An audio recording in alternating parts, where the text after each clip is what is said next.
सबसे पहले तो परमपिता परमात्मा ने एकदम ये आफत एक हम सुना करते एक आसमान फट गई। तो आसमान फटते हुए इस बार देखा लाखड़ माजरा में हमारे इलाके में यहाँ 185 mm बारिश पड़ी। 95 में जो बारिश आई थी इससे आधी बारिश थी और 95 में बाढ़ के हालात थे। और हालात ये थे कि नेशनल हाईवे भी 1 महीना 1.5 महीना बंद रहा था। लोग बाहर इधर खेतों से पैदल होकर निकलते थे, ये हालात थे। अब जो ही ये पानी पड़ा, सरकार पूरी तरह से डिप्टी कमिश्नर से रात को मेरी परसों 2 बजे बात होती है, जाग रहे हैं, एक्शन 2 बजे जाग रहे हैं, मैं भी जाग रहा हूँ और पूरा एक्शन में सरकार और प्रशासन आ जाता है और जो भी संभव है उस पर लग गए। उसके बाद कल मुख्यमंत्री जी ने एक सर्कुलर जारी किया। कल मैंने चेयरमैन ब्लॉक समिति लाखड़ माजरा, बीडीओ, नायब तहसीलदार, उन सब की मीटिंगें ली और यहाँ बीडीओ मैम और चेयरमैन मैम, रोहतक चेयरमैन से, डिप्टी कमिश्नर से, चीफ इंजीनियर से, एक्शनों से, ड्रेनेज से, इरिगेशन से, सबसे बातचीत कल सारा दिन होती रही और हम इस व्यवस्था में लगे रहे कि वे पानी का समाधान जल्दी से जल्दी, अचानक जो ये आफत आई है इसका क्या समाधान निकले।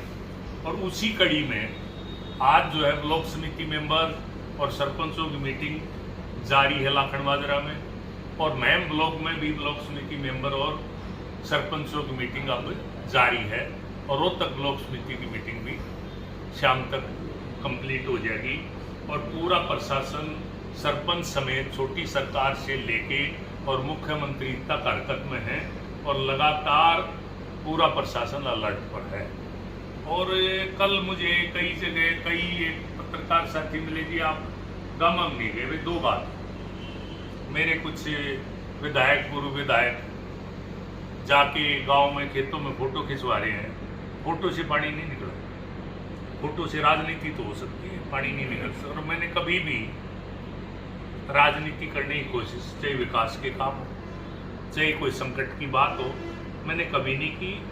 और अब भी मैं सुबह बैठा हूँ 6 बजे बैठा हुआ हूँ लोगों से, हर गांव के पंचायतें, हर गांव के मौजूद आदमी मिल रहे हैं, फ़ोन कर रहा हूँ, अधिकारियों को फ़ोन किए जा रहे हैं। जहाँ जिसकी जो समस्या है उसके आधार पर जिस भी कर्मचारी की कमी है, कोताही है, ढील है, उसमें लगातार हम मॉनिटरिंग करने में लगे हुए हैं।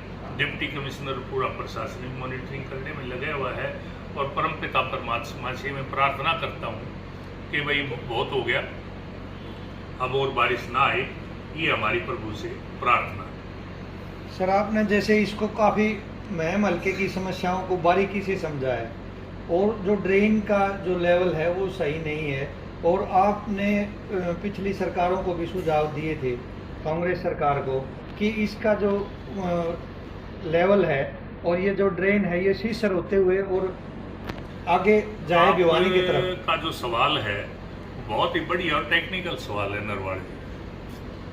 ये जब शुरू में ड्रेन खुदी तो बैसी से इस ड्रेन का बड़म्बा नहर पर जाके पंप जहाँ लगे हुए हैं वो लगभग 22-23 फुट का लेवल ऊंचाई पर है।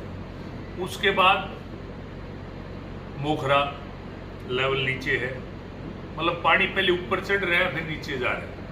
ड्रेन कभी भी जो भी सरकार ने ये प्लानिंग की, 95 में बाढ़ आने के बाद ये सब प्लानिंग हुई और जो प्लानिंग करने वाले थे आज के मौजूदा पूर्व विधायक उसमें शामिल थे।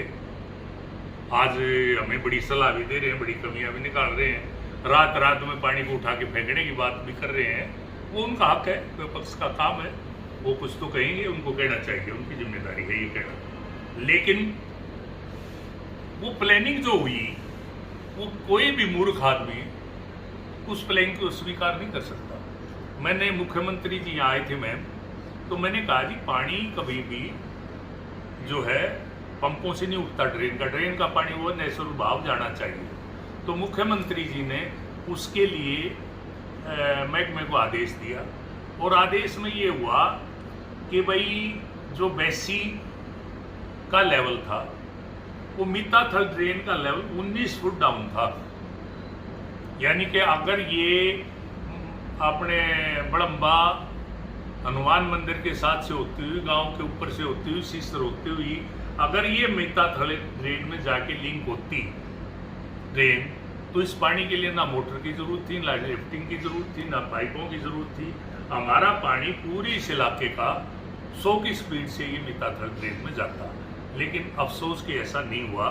उस प्लानिंग के कई नुकसान हुए। नुकसान ये हुआ कि जब मैंने ये प्लानिंग बनवाई तो उसमें एक समस्या आई। इरिगेशन डिपार्टमेंट के चीफ इंजीनियर से मुख्यमंत्री जी के आदेश पर मैं मिला, मैंने निवेदन किया था, तो उन्होंने मुझे एक समस्या बताई कि जी आपका पानी 350 क्यूसिक है, ये पानी मीताथल ड्रेन में जाए तो मीताथल ड्रेन का जो कैपेसिटी हो 200 क्यूसिक है, आपका पानी लेगी नहीं। वहाँ फिर बोले हमें मीताथल ड्रेन की कैपेसिटी 600 करनी पड़ेगी जब आपका पानी लेगी। वहाँ ठीक। उसके बाद वो पानी आके भिवानी से घग्गर में जाएगा, उसकी कैपेसिटी 300 सवा 300 की है सारी। मत फिर बोले अब उसकी जो कैपेसिटी है वो बढ़ानी पड़ेगी, और ये भिवानी से घग्गर ड्रेन, मीताथल ड्रेन और यहाँ हमारी नई ड्रेन खुदे, उनकी जो है कैपेसिटी बढ़े तो इस इलाके के पानी का निदान हो सकता है। इसके ऊपर भी चर्चा हुई। ये जमीन इकवार, ये वो प्लानिंग, ये कब तक सिरे चढ़ेगी। तो अंत में ये निर्णय हुआ कि भाई जहाँ जहाँ पानी खड़ा होता है, हर साल खड़ा होता है, वहाँ जो है परमानेंट पाइपलाइन बिछा के और ये पानी की निकासी का व्यवस्था की जाए। उसके लिए 51 करोड़ रुपए भी मंजूर हुए, लेकिन बारिश उम्मीद से ज़्यादा थी, किसी को उम्मीद नहीं थी बारिश इतनी आएगी, और वो जहाँ सारा सिस्टम था वो धरा रह गया, वो किसी काम नहीं आया। हाँ, एक काम आएगा कि भाई ये जो पानी जो 1 महीने में, 1.5 महीने में, 1995 में 3 महीने में निकल आया था घरों में से, वो पानी जो है अब 10 दिन में, 5 दिन में उम्मीद है कि निकल जाएगा, और प्रशासन उसके लिए पूरी तरह से मुस्तैद है। सर, बहुत से ऐसे मुद्दे थे जो आपने काफ़ी उठाए भी हैं पहले, और लेकिन वो अभी तक एज इट इज़ यूं के यूं हैं। देखो नरवाल जी, आप से मैं सहमत हूँ। मैं भले ही भारतीय जनता पार्टी की सरकार में भारतीय जनता पार्टी के सदस्य हूँ, लेकिन आपको इलाके को ये कभी नहीं भूलना चाहिए, मैं 2009 से लगातार महम का विपक्ष हूँ। मैं पक्ष में नहीं रहा आज तक। सत्ता किसकी है? जो विधानसभा में जाए। विधानसभा में पहले दांगी साहब थे, अब ये शिकंडी नादान बच्चा है। और मुझे वो जो मेरी कल्पना थी, जो मैं यहाँ जमीन पर उतारना चाहता था, वो कुछ उतरी काफ़ी हद तक, लेकिन जिस तरह से जो होना चाहिए था वो नहीं हो पाया। आज हम 2009 से, आप मेरे चसमदीद हो, उस युद्ध के योद्धा हो, कि आज जो है आप लोगों की मदद से, मीडिया की मदद से, जो हमने 2010 में मुद्दा उठा था, हांसी रोहतक रेल लाइन, राज्य अलीगोर, हांसी रोहतक रेल लाइन, राज्य अलीगोर, आज वो दोनों जमीन पर आई, और उसी का परिणाम था कि 152 दिया है। जब मैं ये कहता था कि 2.5 घंटे में चंडीगढ़, तो लोग मजाक करते थे, झूठ बोल रहे हैं। आज 2.5 घंटे में चंडीगढ़ आप जा रहे हो, ये प्रैक्टिकल। इसके अलावा मेरा सपना शुरू से ये था कि इलाके का विकास रोड से, रेल से होगा, और कोई दूसरा रास्ता नहीं है। और उसका नतीजा कि आज 152 डी के आसपास 1 करोड़ से लेके 2.5 करोड़ तक के रेट हो गए। जो रेट 25 लाख 20 लाख के थे, 10 गुना रेट जमीनों के बढ़े। अब जो है एक बीकानेर से और 6 लेन हरिद्वार, वो भी 2.5 घंटे में आप हरिद्वार सुबह जाओ और शाम के नहा के हरिद्वार से घर आ जाओ। ये जिस दिन रोड आ गया, उस दिन इस पूरी मुहिम को, जो मैं कनॉट प्लेस की बात करता हूँ, वो मेरा सपना साकार होगा। और इसके अलावा एक और लेटेस्ट आपको बात बता दूं कि ये जो हाईवे है दिल्ली से अबोहर फाजिल का, ये हाईवे 4 लेन है, ये भी 6 लेन होने जा रहा है। 6 लेन ये हो जाएगा। 6 लेन 152 डी है, 6 लेन आपका बीकानेर से आ रहा है, उधर ये सारे रोड टच कर रहे हैं, दिल्ली से कटरा जम्मू को क्रॉस कर रहे हैं। तो मैं ये कहता हूँ कि जितने भी आने वाले 5 सालों में जितने भी गोदाम आएंगे, कंटेनर गोदाम आएंगे, कंपनियां अपनी गोदाम बनाएंगे, फैक्ट्रियां लगाएंगे, इसके साथ रेल लाइन की भी परियोजना है आने की। ये सारी चीजें जो हमारे जहन में हैं और जो हमने सपना सोचा था, वो उससे कहीं आगे मोदी जी की सोच है, उससे कहीं आगे बढ़ के मनोहर लाल जी ने इनको साकार करने का काम किया। और इसके लिए मैं, लोग तो कुछ भी कहेंगे, आज जो विपक्षी हैं वो सरकार में नुक्स निकालते हैं। आज वो मेरे से पूछते हैं 600 करोड़ रुपए कहाँ लगाए। मैंने कहा यार 600 करोड़ रुपए भी दिखाई नहीं दे रहे। मैं 600 करोड़ तो बिना 152D के, बिना रेल के बाकी कामों की बात करता हूँ। इनको ना तो मैम का विकास दिखाई देता, ना इनको कई ये वाटर वर्क्स पे काम होने लग रहे हैं ये दिखाई देते, ना इनको 24 का चबूतरा दिखाई देता, ना इनको पशु अस्पताल 1881 का बना हुआ था, इन्फेक्शन हो जाता तो पशुआना वो दिखाई देता।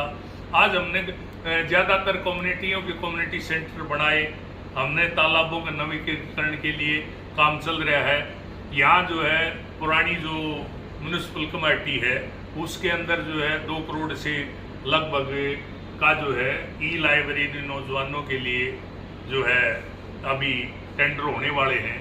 तो ये सारी चीज़ें गांव में, जिस गांव में आप जाइए, हर गांव में विकास का मेरा ये दावा है, आंकड़े झूठ नहीं बोलते। जो सोशल मीडिया पे चंद लोग 1500 रुपए की दुकान चलाते हैं और वो जाके कहते हैं कि बहुत जमालपुर के सरपंच को कि जी आपके पास कितने पैसे हैं। अरे सरपंच बने हुए 6 महीने साल हुआ है, उसने कहा 8 लाख रुपए आए, तो वो चिल्लाना शुरू कर देता, कहाँ गए 600 करोड़। अरे 600 करोड़ में पिछले 5 साल की बात कर रहा हूँ, पिछले सरपंच का या पिछले 5 साल का रिकॉर्ड उठा के देखिए उस गांव में कितना पैसा लगा। मेरा एक दावा है, चैलेंज है, मीडिया में खुली चुनौती है, मेरे पास जो है विधायक या कांग्रेसी विधायक आए और मैं खुली चुनौती देता हूँ, जिस गांव में भी जाए, जिस गांव का भी आंकड़ा उठाए, मदीना का आंकड़ा उठाए। मदीना में 10 साल जो है पूर्व विधायक सत्ता में रहा, मुख्यमंत्री चौधरी भूपेंद्र सिंह हुड्डा रहे, उससे पहले वो सत्ता में रहा, चौधरी देवीलाल से लेके अब तक उसका जो 25-30 साल का सत्ता का राजनीतिक जीवन या कार्यकाल है, मैं मदीना गांव में जो 10 साल के कार्यकाल का विकास है वो जो आंकड़े लाके दे देता और वो अपने आंकड़े लाके दे दे। अगर उसके आंकड़ों में वजन पाया तो मैं प्रेस कॉन्फ्रेंस में राजनीति से संन्यास लेके अपने घर चला जाऊंगा, ये मैं आपसे प्रोमिस करता हूं। लेकिन फिर भी झूठ, मैं झूठ और लूट के खिलाफ इस राजनीति में आता। राजनीति मेरा कोई धंधा नहीं, राजनीति मेरा कोई जुनून नहीं, जुनून है मेरा, राजनीति को मेरा प्रोफेशन नहीं है, धंधा नहीं है। मैं यहाँ था एक नारे को लेकर लूट और झूठ के खिलाफ चुनाव लड़ा 2009 में। एक लूट और झूठ को मिटाने के लिए एक बड़ा ठग और बड़ी झूठ सामने आई, ये मेरा दुर्भाग्य है, इस इलाके का दुर्भाग्य है। लेकिन वो बाबू काशीराम ने कही थी कि पहले चुनाव हारूंगा, फिर हराऊंगा और फिर जीतूंगा। मैं पहले हारा, फिर कांग्रेस को हराया, जीतते जीतते शिकंडी बीच में आया। इस बार शिकंडी और कांग्रेस को हराऊंगा। जनता का जो प्यार और सहयोग है उसके आधार पर मैं ये बात करूँ। शिखंडी की संज्ञा क्यों देते हो? शिखंडी वो होता है जो जिसका मकसद कोई नहीं, जिसका उद्देश्य कोई नहीं, जिसका राजनीति में आने का विजन कोई नहीं, जो केवल जो है खेल को बिगाड़ने के लिए बीच में आ जाए, उसको शिखंडी कहते हैं। महाभारत में इसी की तो वर्णन हुआ है, ये तो ऐतिहासिक नाम है शिखंडी। आज मैं ये पूछना चाहता हूं मौजूदा विधायक से कि भाई 5 साल के कार्यकाल में अपने लिए कुछ तो लिखे अपने खाते में। भाई कहीं गया एक मीडिया में प्रचार करने के, कहीं 2 लाख दे दिया, कहीं 5 लाख दे दिया, कहीं 10 साइकिल दे दिए, कहीं 10 बस चला दी। कैसे इलाके का काम चलेगा, गुजारा होगा? अगर होता हो तो दो भाई, फिर दे दो वोट। इलाके को सब कुछ चाहिए।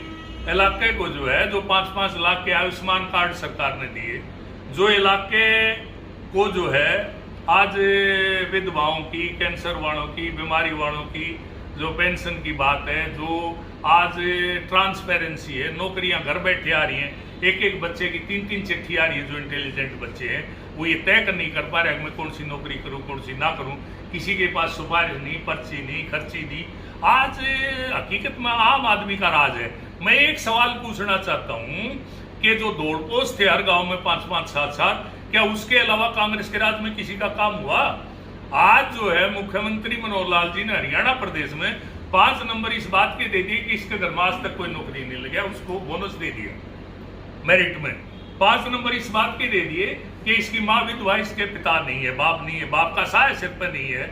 10 नंबर एक गरीब बच्चा जिसकी आमदनी 1,80,000, 2 लाख, 3 लाख तक है, आज ज्यादातर नौकरियां, 70% नौकरियां उन घरों में जा रही हैं जो जरूरतमंद है, जिन्होंने कभी नौकरी की शक्ल नहीं देखी। एक SMS पे जाके बच्चा ज्वाइन कर रहे हैं। मेरे पास एक आध गलती से डब्बा लेके आ जाता है, मैंने कभी माफ करना, झूठे डब्बे लेना मेरी आदत नहीं है। आपकी नौकरी दिलवाने में मेरा कोई योगदान नहीं है। डब्बा लेके जाना तो मुख्यमंत्री मनोहर लाल जी और मोदी जी को दे के आओ, जिनकी नीति की वजह से, जिनकी नीयत की वजह से ट्रांसपेरेंसी आई नौकरियों में। उन दिनों में क्या था? उन दिनों में जो जाती थी जीपें भर भर के, जाती थी गाड़ियां, चलो दीपेंद्र को, चलो नांगी को। और आज भी श्रीमान जी हमारा जो पुराना ठग है, पुराना जो लूट और झूठ का दुकान चलाता है, हमारा पूर्व विधायक, आज भी मुझे बड़ा अफसोस हुआ है सुन के। एक लड़का आर्मी में लग गया अपनी उससे काबिलियत से, और जो इसके जो धोले खागड़ान है गांव में, हर आदमी को, आम आदमी को, गरीब आदमी को, बड़े आदमी को बेकाते हुए बोले यार छोरा लग गया, चल साहब के डब्बा दिया वहाँ। बोले हाँ यार कदे कदे आ जाएगा, यार कदे काम आ जाएगा, अदली बदली में काम आ जाएगा। और आराम से जो उसने डब्बा चुचकार लिया। अरे आज भी जो पूर्व विधायक है उन धोले खागड़ों को बहका के आम आदमी के डब्बे पकड़ रहा है, इससे बड़ी झूठ की, अफसोस की बात कोई राजनीति में हो सकती है? ऐसे झूठे मक्कार लोग, ऐसे मार ठग और शिखंडी लोग इस महम की राजनीति को चलाएंगे और शमशेर खरकड़ा उनकी चलती हुई देखेगा। ये मेरा दुर्भाग्य, इस इलाके का दुर्भाग्य है। आज जनता को सच्चाई को समझना पड़ेगा, सच्चाई को, जनता को सम्मान देना पड़ेगा। अगर सच्चाई को सम्मान दे, नौजवानों की भविष्य की, महम के भविष्य का क्या होगा मैं इसकी कल्पना नहीं कर सकता। सर महम से पलायन कब रुकेगा? जो ये नेता है सभी पार्टियों के, ये बाहर से, इनके सबके रियासत बाहर है। ऐसा है जी, ये कोई विषय नहीं है। रियासत तो बाहर नरवाल जी की भी है, रियासत तो बाहर मलिक साहब की भी है। बाहर रियासत होना कोई बुराई नहीं। आज जो है सवाल ये है कि आज महम में पलायन है, ये आपका अच्छा सवाल। पलायन है दुकानदारों का, पलायन है व्यापारियों का। क्यों है? क्योंकि यहाँ कोई उद्योग नहीं, यहाँ को आमदनी के साधन नहीं।